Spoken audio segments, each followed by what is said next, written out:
très bon anniversaire au CQFD et félicitations à toutes celles qui se sont engagées depuis 30 ans pour faire vivre ce comité. Il y a eu des hauts, il y a eu des bas, il y a eu des périodes de financement, des périodes sans financement et le comité a réussi à survivre et à se renforcer au fil des ans. Longue vie et que l'engagement continue.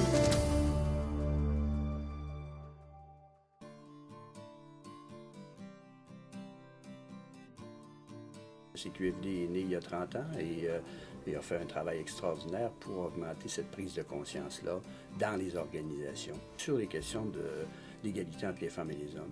Et il y a quand même des avancées importantes. C'est sûr que cette préoccupation-là était beaucoup plus, je dirais, de principe, beaucoup moins dans la pratique. Et ce qu'il y a eu comme progression, c'est la dotation d'outils pour permettre aux organisations de se donner des plans d'action, d'abord des politiques. Hein. Il y a quand même 54% des organisations qui ont actuellement une politique EFH, égalité entre les femmes et les hommes. Alors ça, c'est une progression marquante. Alors je pense que les atouts qu'on a réussi à identifier et qui se maintiennent au fil des 30 ans d'existence du CQFD, c'est la confiance et l'engagement.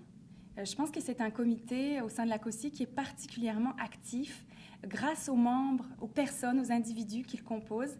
Ces femmes qui, depuis 30 ans, font vivre la thématique égalité femmes-hommes avec beaucoup de passion, beaucoup d'engagement. Il n'y a pas une réunion où on se retrouve à deux autour de la table, on est toujours plus d'une dizaine. Donc c'est l'engagement, le dynamisme des membres du CQFD qui font son principal atout.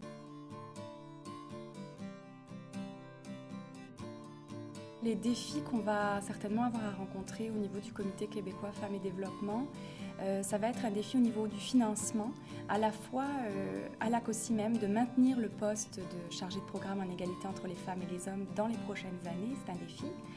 Trouver les financements pour cela. Également, au niveau des ONG membres de la COSI, il y a des postes de spécialistes en égalité femmes-hommes dans certaines OCI. Est-ce que ces postes vont rester en place? C'est ces expertes-là, finalement, qui se rencontrent grâce au CQFD et qui partagent leurs pratiques. Donc, le maintien de ces postes-là de spécialistes est un enjeu. Également, le financement des activités du comité, les rencontres, les ateliers, les échanges de pratiques, les conférences externes, tout ça, c'est un défi. Il y a aussi un défi important, c'est la volonté politique à l'intérieur des organisations. Ça prend une volonté pour faire en sorte qu'il y ait plus de représentantes au sein des conseils d'administration. Et ce qu'on remarque, c'est que plus l'organisation a un financement important et donc pourrait consacrer des efforts à faire augmenter cette représentation-là, moins il y a de représentantes féminines à l'intérieur des conseils d'administration. Il y a quand même des choses qui sont positives parce que si vous regardez dans les membres de la COSI, dans les grandes organisations, il y a de plus en plus de femmes qui dirigent les organisations.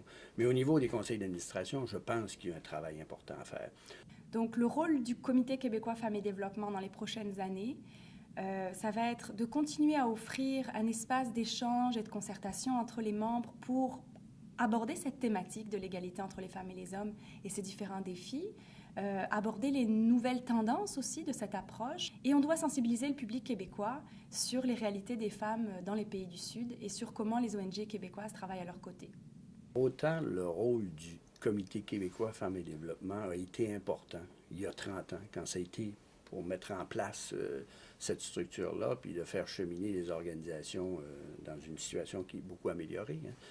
Autant dans l'avenir, ce rôle-là est important.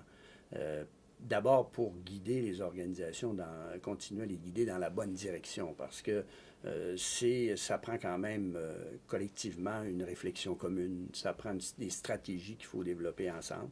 Et ça, le CQFD, le Comité québécois Femmes et Développement, est appelé à continuer ce rôle-là. Et il y a une expérience qui était assez extraordinaire, c'est ce qu'on appelle la communauté de pratique, c'est-à-dire mettre ensemble des praticiennes et des praticiens sur cette question-là pour qu'on puisse ensemble évoluer et puis on puisse apprendre les organisations les unes des autres et s'échanger des moyens, s'échanger des trucs, s'échanger des expertises aussi. Alors ça, le CQFD, le Comité québécois Femmes et Développement, a vraiment intérêt à poursuivre ces initiatives-là. Et la COSI, l'Association québécoise des organismes de coopération internationale, devra mettre les énergies pour trouver des financements pour poursuivre ces échanges-là.